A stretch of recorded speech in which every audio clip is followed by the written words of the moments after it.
ప్రభు యొక్క ఘనమైన నామాన్ని బట్టి ప్రతి ఒక్కరికి వందనాలు చెల్లిస్తున్నాను. ఈ ఉదయకాలాన్ని ప్రత్యేకమైనటువంటి సంగతుల గురించి మనం ధ్యానిస్తూ ఉన్నప్పుడు మార్కు సువార్త 12వ అధ్యాయము 1వ వచనం నుంచి కొన్ని వచనాలు చూసినప్పుడు ఆయన ఉపమాన రీతిగా వారికి బోధింపను ఆరంభించిన ఎట్లనగా ఒక మనుషుడు ద్రాక్ష తోట నాటించి దాని చుట్టూ కంచి వేయించి ద్రాక్షల తోట తొలిపించి గోపురం కట్టించి కాపులకు దాన్ని గుత్తకిచ్చి దేశాంతరం పోయెను. పంటకాలమందు ఆ కాపుల నుండి ద్రాక్ష తోట పంటలో తన భాగం తీసుకుని వచ్చుటకు కాపుల యొద్దకు అతడు ఒక దాసుని పంపగా వారు వాని పట్టుకొని కొట్టి వట్టి చేతులతో పంపివేసిరి. ఒక మనుషుడు తన తోటలో పనిచేసేటువంటి వారి గురించి ఆలోచన చేసినట్లయితే ఒక గోపురాన్ని కట్టించి అది గుత్తకిచ్చి దేశాంతరం వెళ్ళిపోయాడు. పంటకాలం వచ్చింది. పంటలో తన భాగం తీసుకొని రావడానికి ఒక మనిషిని పంపించినప్పుడు వారు వారిని కొట్టి వట్టి చేతులతో పంపివేయడం జరిగింది. 4వ వచనంలో మరలా అతడు మరి ఒక దాసుని వారి యొద్దకు పంపగా వారు వాని తల గాయం చేసి అవమానపరిచిరి.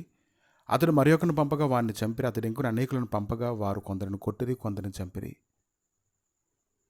కనుక యజమాని యొక్క మంచితనం వారందరికీ ఎలా ఉందంటే హక్కుదారులుగా ఉన్నారు. వారు పనివారుగా అయితే లేరు.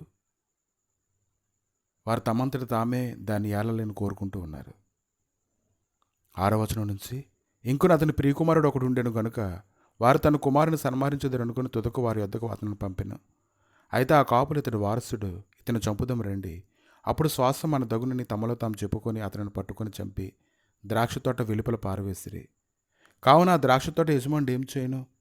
అతడు వచ్చి ఆ కాపులను సంహరించి ఇతరులకు ఆ ద్రాక్ష తోట ఇచ్చును కదా, మరియు ఇల్లు కట్టువారు నిరాకరించిన రాయి మూలకు తలరాయి ఆయను.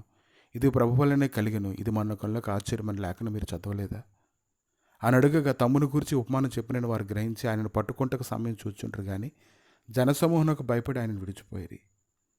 ఈ యొక్క లేఖనాలు కానీ ధ్యానిస్తూ ఉన్నట్లయితే ప్రభు సన్నిధిలో దొరికేటువంటి గొప్ప ఆశీర్వాదాలు ప్రతి ఒక్కరి మీద కుమరించబడుతూ ఉన్నాయి. ఆయన సాత్వికంగా ఉన్నారు. ఆయన నిన్ను హెచ్చించడానికి ఆయన ఎంతో సాత్వికంగా ఉన్నారు. కానీ సాత్వికానికి కూడా ఒక సమయం అనేది ఉంటుంది. ఆయన సాత్వికాన్ని అలుసుగా తీసుకొని మనకు నచ్చినట్లుగా మనం ఉంటే ఆయన ఖచ్చితంగా మనకు రావాల్సినవి, మనకి ఇవ్వాల్సినవి ఖచ్చితంగా ఆయన ఇస్తారు. అప్పుడు మనం బాధపడకూడదు. కాబట్టి దీనిని మనం ఆలోచన చేయాలి. ఆయన ఎందుకు మనల్ని అంతగా ప్రేమిస్తూ ఉన్నారు? ఆయన ఎందుకు మన ఎట్లా అంత సాత్వికంగా ఉన్నారు? ఎప్పుడూ కృపాకాలం అనుకుని ఉండడమే కాదు, కానీ దేవుడు తను ఎవరైతే ప్రేమిస్తారో వారిని గట్టిగా గద్దిస్తారు, బుద్ధి చెప్తారు, శిక్షిస్తారు కూడా.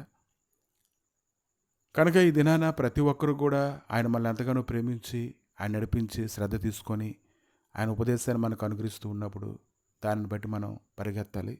దానిలో మనం కుదర్చబడాలి, దానిలో మనం సిద్ధపరచబడాలి. మనం అలా సిద్ధపరచబడినట్లయితే అది మనకు మేలు. కాబట్టి ఈరోజైతే ప్రతి ఒక్కరు కూడా ఈ లేఖనాలను బట్టి ఆలోచించినట్లయితే ప్రతిసారి ఆయన మనకి సమాధానం అనుగ్రహించాలని కోరుకున్నా మనం ఆయనతో సమాధానం పడకపోతే అది మనకు కీడు. కనుక ఈరోజు గ్రహించుకోగలగాలి, మనం పరిగెత్తాలి, మన అన్ని విషయాల్లో కూడా ఆయనకి ఇష్టకరంగా ఉండాలి. ఆయనకంటే మన పట్ల శ్రద్ధ తీసుకునేటువంటి వారు ఎవరున్నారు?